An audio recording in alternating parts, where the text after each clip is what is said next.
Welcome, everybody, to Midday Magazine for this Tuesday, October 22nd, 2024. I have your host, James J. Malouf here. We're going to spend the next half an hour with our friend Jessica Jinsky, Program Services Manager with our Wisconsin Rapids Family Center. Jessica, thank you so much for joining us today.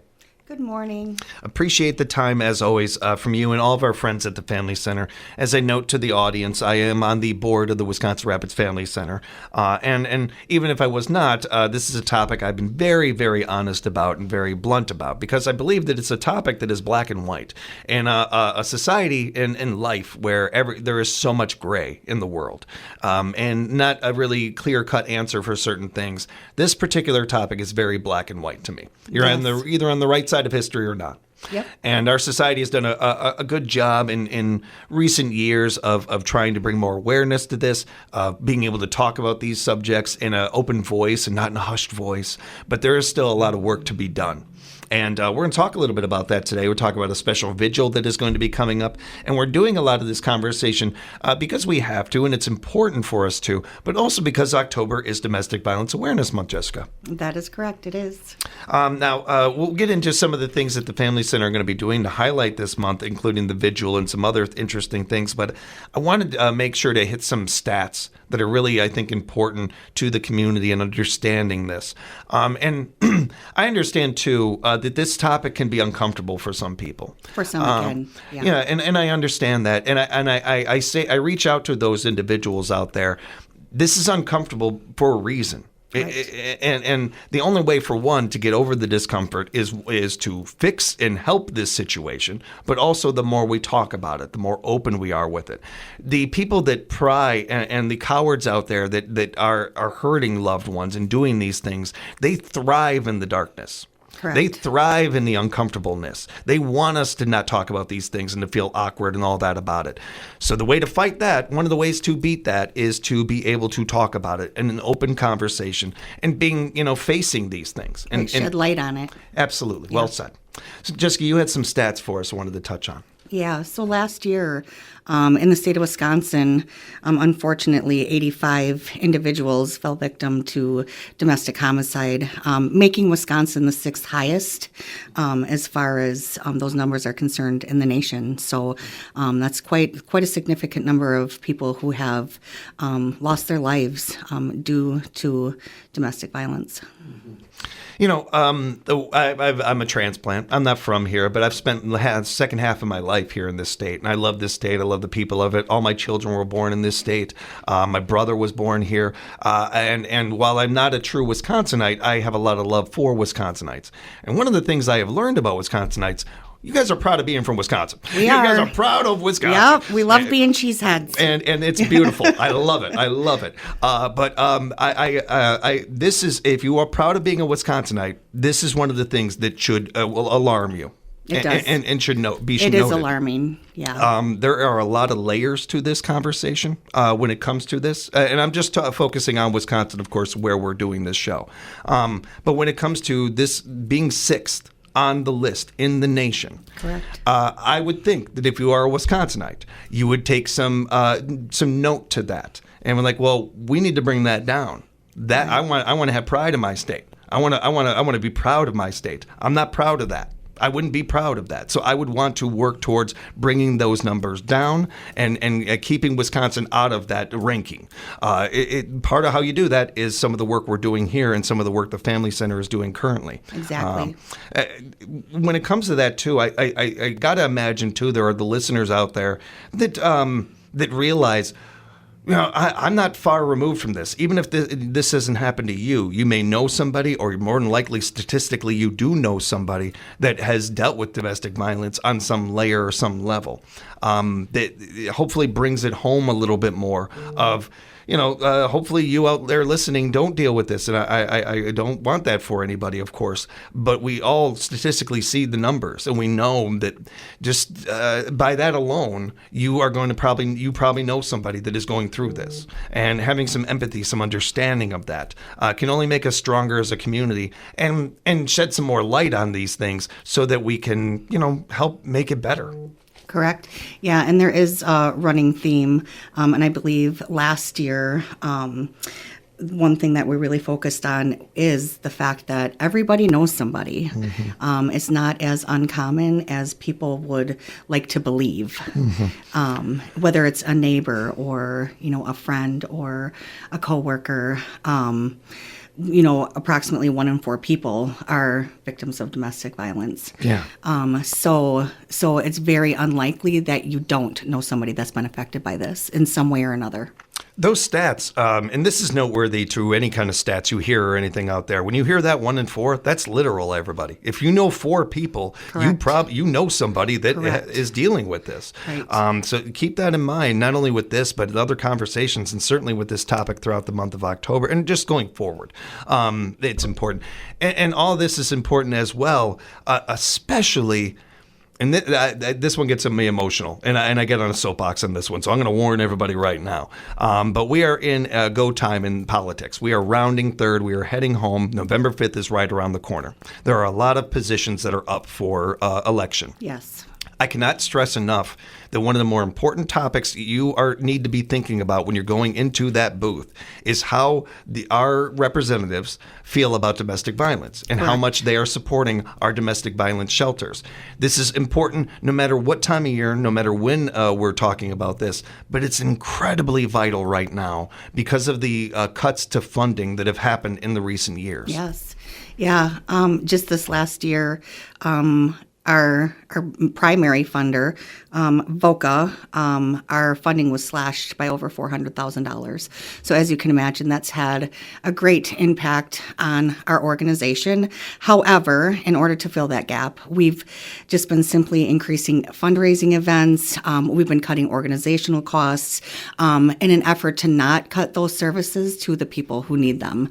So we're working very hard to maintain our client base while facing those significant cuts. So we're just finding new and innovative ways to help fill those gaps, to keep providing the same quality of services to, unfortunately, the same number of people that we have served in the past. So we have a lot of individuals that have a lot of empathy for our teachers out there.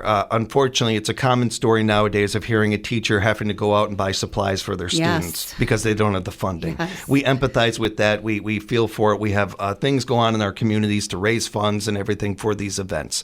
I feel a very similar thing is happening to our local family centers around the country. I'm just focusing right now on our local Wisconsin Rapids Family Center, but it is not just the family center. It is domestic violence shelters around the country this is happening to, where instead of cutting things for the clients, you guys are cutting staff salaries and things like that, things that should not have to happen. Correct. Especially when we are trying to get good people in these jobs, and everybody knows nobody's going to, the way to bring in good people is having a decent living that you can make at this job. Correct. That's vital to this. So it's counterintuitive to be cutting funding for us to be doing that when we need this more than ever. We started talking stats. We gave you those stats. Those are legitimate stats, and they're not going down. They're hitting a good. They're lower than maybe when we were kids and such, but they're not where they should be. And if you look at where things were when the pandemic was going on, and we're still dealing with some of the aftermath of that. We are. When it comes to this. It has never been more important in our society to be funding our domestic violence shelters, and yet our government has decided that this is apparently not the time to do that. Correct.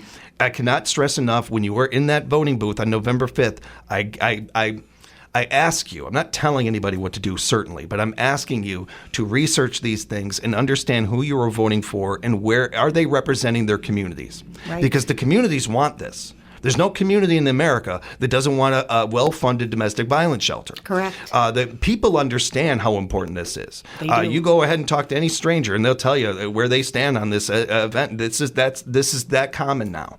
But unfortunately, that's not getting through to a lot of the people that are helping make making these decisions. Correct. Making the decisions. Yeah. While we can't do much about these things, it feels like at times this year and coming up in weeks from now, we can.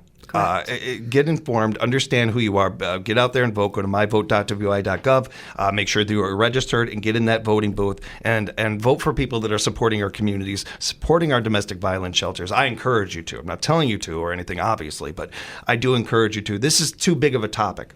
And as those stats, if some of the things that I've rambled and I've said here haven't gotten to you, those stats should. Those stats don't have an opinion. Those stats aren't voting for a Democrat or a Republican. They are just numbers, and they're telling you right point blank to your face, we need to attack this. We need to address this situation now. It's too important. It is. I'll just get off my soapbox here real quick. It's a high soapbox. I got to take my time, Jessica. You did great. One of the ways that we are bringing attention to Domestic Violence Awareness Month, the Family Center is doing some interesting, and fun is not the right word maybe, but I know behind the scenes that there aren't a lot of moments to be able to smile and enjoy your job and things with the work that you guys do. Yes. The Painting the Town Purple is a fun idea, and I've heard some good things about this one. Yeah, it's great. So October is, as you know, Domestic Violence Awareness Month. And so we have quite a few of our local businesses and business owners who participate in what we call Paint the Town Purple. And that's where they decorate their marquees in support of Domestic Violence Awareness Month and specifically Wisconsin Rapids Family Center. A lot of these businesses will have their employees actually dress in purple, take photographs, send them to us so that we can share them on our social media platforms. And it's just a great way for them to show their support in our cause and what we're trying to accomplish. So yeah, it's pretty fun. So as people are going about their days out and about throughout the city of Wisconsin Rapids and other parts of Wood County, they can see some of those marquees on display. There's layers to this one as well with like everything we're talking about today, Jessica. Certainly, doing this is great to show support to the staff, to you, the team at the Family Center.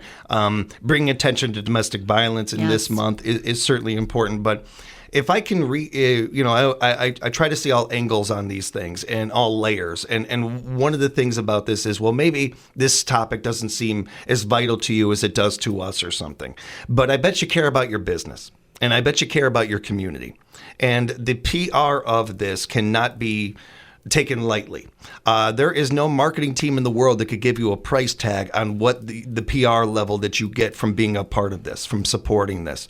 The numbers will tell you, the surveys will show you, this is where our society is going. We are not okay with this anymore. Right. This is, again, a black and white topic. We are on one side of history. We want you to be. When you are a business and you are wearing purple or you're supporting this and you're getting on social media feeds and everything, you can't buy that kind of marketing. Right. You cannot buy that kind of good PR. You literally can't. There's no marketing team out there that could say, well, for $1,000 you can, but no, you can't put a price tag on something like this. Right. So if I can't reach your heart, maybe I can reach your business mind and show you how important this is, not only to our community, but how beneficial this can be to your business, being a part of this. It's good to do, and we want people to do it for their heart and to support our Family Center and these things. But if I can't reach you there, I bet I can reach your wallet. I bet I can reach your business mind. Right. It's a great and it's a smart idea to do. And it's not just this event, but any event the Family Center is doing. Supporting the Family Center, investing in the Family Center is an investment in our community. It is. It really is. And on our end of things, I mean, just the fact that local businesses are bringing awareness to the situation and shedding light on it, to us, that's priceless. Yeah. So, well said. Yeah. I know when I was a kid and maybe, some guys would be making an off-color joke that I didn't agree with, and I would try to stand up to it and how alone I felt in those situations. I can't even begin to imagine what it can be like working at the Family Center or being a victim of this and how alone it can feel sometimes. It's such a great point, Jessica. Yeah. For you guys bopping around town, you see businesses doing these things and stuff. hopefully it helps you through those grind through those harder times when it feels like, it can feel endless, I imagine, sometimes, and can feel so helpless sometimes. Letting, as a community, letting you guys know how much we have your back. And how much we support what you're doing. And hey, keep up the great work. And we've got you, and we appreciate you. That's another thing you're doing when you're supporting the Family Center. You are. It goes so much farther than we can put into words. It does. It really does. Jessica, did you have anything else that you wanted to touch on with that, or you want to get into the vigil? We can get into the vigil. Yeah, let's talk about that. That's a great event, and I'm really looking forward to that. So let's tell people about it and when it is. Sure. So, in honor of the victims of domestic homicide, annually we hold our Domestic Violence Awareness Month vigil. This vigil is open to the public. This year it's actually going to be held at the Community Theater, which is a very nice venue. That's taking place October 24th from 6 p.m. to 7 p.m. And the address is 220 3rd Avenue South, in case you are unfamiliar with where the Community Theater is located. We're hoping that we have a really great turnout. Typically we do. We, during this time, give out community awards to individuals within the community who have gone above and beyond to show their support to the Family Center. So that's our opportunity to honor those individuals who, throughout the year, have stood out amongst, above some of the others. Not that anybody, everybody's important, but there's just certain people who have really truly gone above and beyond to show that additional support when we needed it most, and to our clients. So really looking forward to that. The award ceremony is always my favorite part. So there's a beautiful theme to this year's too. The healed, hold, and center. Yes. That is a really, it hits, the first time I read it, it hits me. It's a really good one. That it reminds us to work together to help heal victims, hold space for survivors, and center those most vulnerable, and protect, this is the definition of what a community is. It really is. Looking out for each other, having each other's back, and being a part of this vigil, like so much that we've talked about today, is one more opportunity, one more example of showing your community where you stand with this and who you stand with. Yeah, exactly. And having each other's back is so vital to this topic. It is. It goes so much farther than I think we can really realize and put into words. Correct. And a large part of what we do is promote that healing, allowing that space for individuals and their children to heal from things that have happened, and providing that emotional support and, all of the things that they could really use when they come in during that time of crisis. One of the things we've touched on today organically is the children in this situation. Yes. And I think that gets a little lost in the shuffle sometimes for individuals out there that aren't, like us and have this topic around every day and such. It's an important part of this and an important part to keep in mind when we're talking about this. Think what you will of adults or what have you. There's no child that has to be in this situation. There's no child that wanted to be in this situation. It is the job of a society to look out for its children, to look out for its elderly, look out for those that cannot. It's a Gandhi quote, but it fits for all of us. Yes. This is our job. As a society, I believe, to look out for each other and especially to look out for children and to look out for those that need that. Yeah, well, the children, they're our future. And, all of that takes place, all that starts in the home. And when you have a healing and peaceful home environment, I think that makes for individuals, healthier individuals in the future. Well said, Jessica. Yeah. With this vigil, is this something that people need to register for, or can you just come on by and take in the event with us? They can just show up. Excellent. And I do want to send a big thank you to our my second home, Wisconsin Rapids Community Theater, hosting this event. It is got the space. It's a community hub. It's a very good vibe, a very good energy in there. And it is, again, just all these things I've been talking about. It's synergy Synergy 101. It's working together, and we are stronger when we work together, especially when our nonprofits do. We see a lot of that in this community. Yeah. And so that is a really cool thing, and I appreciate them doing this. And so much appreciate our Wisconsin Rabbits Family Center and the vital, important work you guys are doing day in and day out for our community. Appreciate you, Jessica. Thanks so much for joining us today. Thank you so much. Again, keep in mind, everybody, that you're going to be seeing Purple About throughout town. That is supporting what the Family Center is doing. And Domestic Violence Awareness Month Vigil is happening from 6 to 7, Thursday, October 24th, at the Wisconsin Rabbits Community Theater at 223rd Avenue South. We will meet you there. Bring your hearts, everybody. It's going to be a heartful event. We're looking forward to it. Jessica, thank you again for the time. Thank you. Would like to remind everybody as well that the Family Center has a crisis line 24 hours a day. It is available if you need it. And please spread the word about this number, 715-421-1511. That's 421-1511. You can also reach them on their business line at 715-421-1559. It's 421-1559. Email them, info@familyctr.org, info@familyctr.org. And of course, you can find out more at their website, familyctr.org. And be sure to follow them on social media. It's a great way to keep up to date on what they are doing and to share things like the vigil on your social media pages. You just don't know who might see it that wouldn't otherwise. Again, familyctr.org is the website. We'll be back with more Midday Magazine coming up right here on 97.5 FM, 1320 AM, WFHR, locally grown radio.